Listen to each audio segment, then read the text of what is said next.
নমস্কার বন্ধুরা, শুভ সকাল। আজ বুধবার। আজকে আমি নতুন একটা রান্না করব এবং দেখো পুর ভরা পটল কারি কিভাবে রান্না করছি আমি দেখাচ্ছি। আজকে মেয়ের কলেজ আছে, যতটা সম্ভব তাড়াহুড়োতে আমি দেখানোর চেষ্টা করব। আপনারা দেখুন।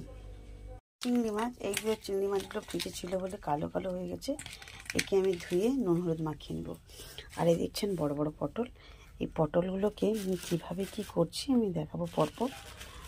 তো আপনারাও দেখুন, আপনারাও ঘরে ট্রাই করবেন কেমন হচ্ছে না হচ্ছে। দুটো চারটে ছটা সাতটা করব। পটলগুলোকে এইভাবে মাথাগুলো কেটেছি, দিয়ে এরকম ছিলে নিয়েছি। আর তার মধ্যে দুটো আলু ছাড়িয়ে কেটে নিয়েছি। এবারে কি আমি সেদ্ধ করবো, দিয়ে সেদ্ধ করে কি কি করব দেখাচ্ছি। আর এই পটল থেকে পুরগুলো আমি বের করব, কিভাবে বের করছি আমি দেখাচ্ছি।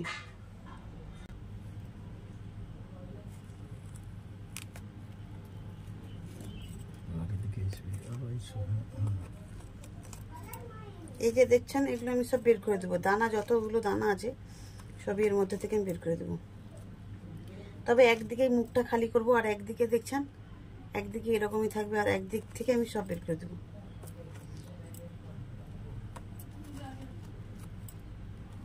কারণ এর বীজ আর এর যে ভেতরে এটা থাকলে এটা পুর ভরতে পারবো না আমি। এবার দেখেছেন কত সুন্দর পুরো খালি করে দিচ্ছি। এইভাবে আমি সব কয়েকটা পটল এরকম করে নেব। দেখুন সব কটা পটল এরকম করে নিয়েছি। এবারে কি আমি ধুয়ে নিয়ে আসবো। দেখছেন সব কটাকে এরকমভাবে আমি একদিক মুখ করেছি আর একদিক মুখ জোড়া আছে। দেখুন চিংড়ি মাছের বেশ কড়া করে ভেজে নেব। পটলগুলোকে সব ধুয়ে নিয়ে এসেছি, পটলগুলো ধুয়ে নিয়েছি। এবার নুন হলুদ মাখিয়ে রাখলাম। আর এর মধ্যে আলুটা সেদ্ধ করে নেব। আলুটাতে অল্প নুন দিলাম আর পটলটাকে নুন হলুদ মাখিয়ে রাখলাম।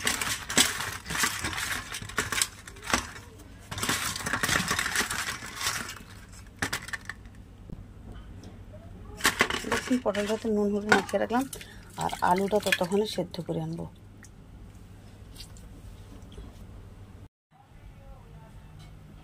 এবার দেখুন আমি কিভাবে পুরটা তৈরি করব। অল্পই তেল দিলাম, কেননা এটা তো পটলের মধ্যে ভরা হয়ে যাবে, ওই জন্য পটলের মধ্যে জন্য কম তেল দিলাম। এই যে পেঁয়াজ কুচিটা দিলাম।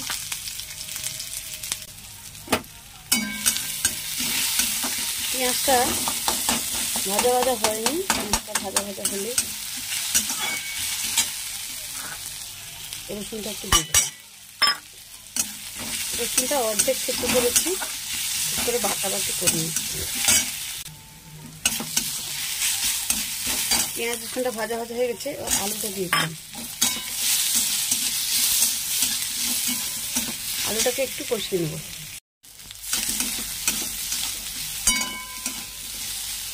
দেখছেন আলুটা বেশ কষানো হয়ে গেছে পেঁয়াজ রসুনের সাথে। এবার আমি একটু ঢেলে নিচ্ছি।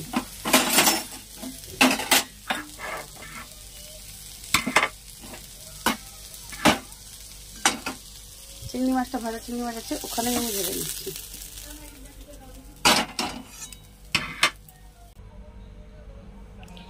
আলুটা সেদ্ধের সময় নুন দিয়েছিলাম, তাই এবার নুন কম দেবো। হলুদ দিলাম,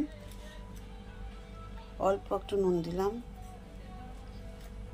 গুঁড়ো লঙ্কা দিলাম, ভাজা গুঁড়ো জিরে দিলাম। এবার আমি আলুটাকে ভালো করে মাখিয়ে নেব। ঠিক আছে, একটা কাঁচা লঙ্কা থেকে গেছে, একে দেওয়া যাবে না, প্রচুর ঝাল হয়ে যাবে, আর মেয়ে খাবে না। এই যে পুরো মাখিয়ে নিয়েছি। এবার আমি কি করছি, ভাই দেখ কত সুন্দর লাগছে না। এই মাখিয়ে নিয়েছি। এবার পটলগুলোর মধ্যে এরকম করব, দিয়ে আমি পটলগুলোর মধ্যে ভরে দেব। পটলগুলোর মধ্যে ঠেসে ঠেসে ভরতে হবে, কারণ ভেতরটা অনেক ফাঁপা।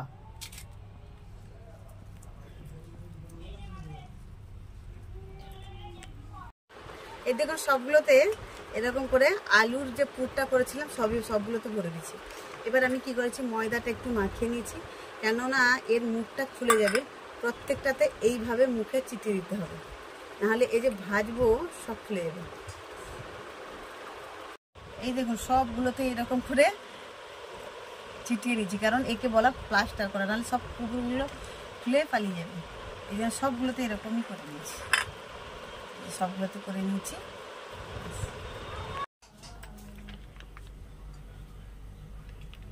দুদিকে দুটো কড়া বসিয়েছি, রান্না শেষ হয়ে গেছে। দেখছেন দুদিকে দুটো কড়া বসিয়েছি, এই কারণে রান্না শেষ হয়ে গেছে। আবার আমার দেশের বাড়ি থেকে আমার দেওরজা এসছে, তো এসছে যখন আর কি করা যাবে। কড়াই নিশ্চয়ই গরম হয়ে গেছে। এবার আমি দেখি এগুলোকে সব আমি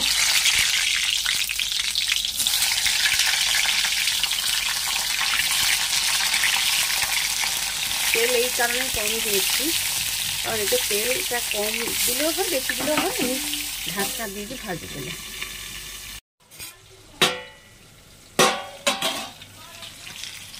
দেখছেন পটলগুলো কত সুন্দর করে ভাজা হয়ে গেছে। আচ্ছা, এই জন্য আমি আর ভাজাটা করছিলাম যে দেখাইনি, তুলে দিয়েছিলাম, যা দেখেছি। আর মশলাটা দেখাইনি, কারণ এদিকে কড়াই একটা মাংসের জন্য মশলা করেছি, এই মশলাটাই ওখানে তুলে দেবো, কারণ ওই তরকারির মশলা আর এই মশলা আলাদা হয় না। এবার তুলে দিচ্ছি আমি, দেখুন।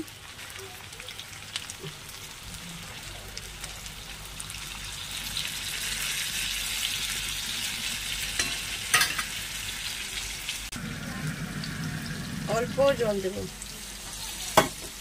কারণ পটলটা তো ভাজা ভাজা হয়ে গেছে, অল্প জল দেব। এবার ঢাকা দেব।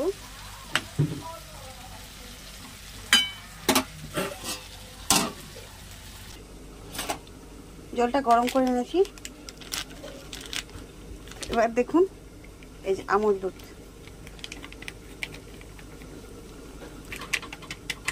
আমুল দুধ পুরোটাই দিয়ে দিলাম, ভালো করে ফুটিয়ে দিলাম।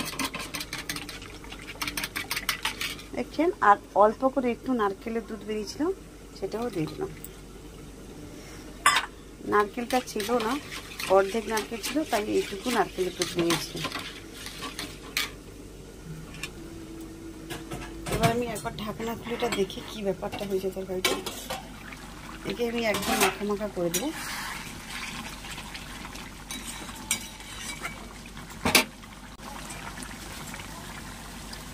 অল্প করে চিনি দিলাম।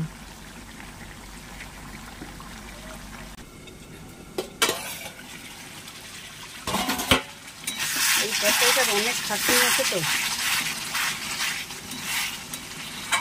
এবার এই যে আমুল দুধ আর নারকেল দুধ ফিরিয়ে দিলাম, সবটাই দিয়ে দিলাম।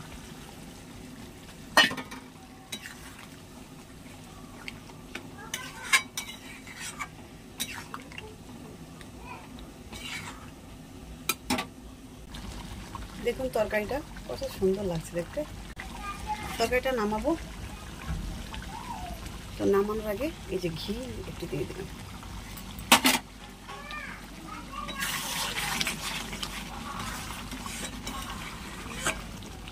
দেখছেন,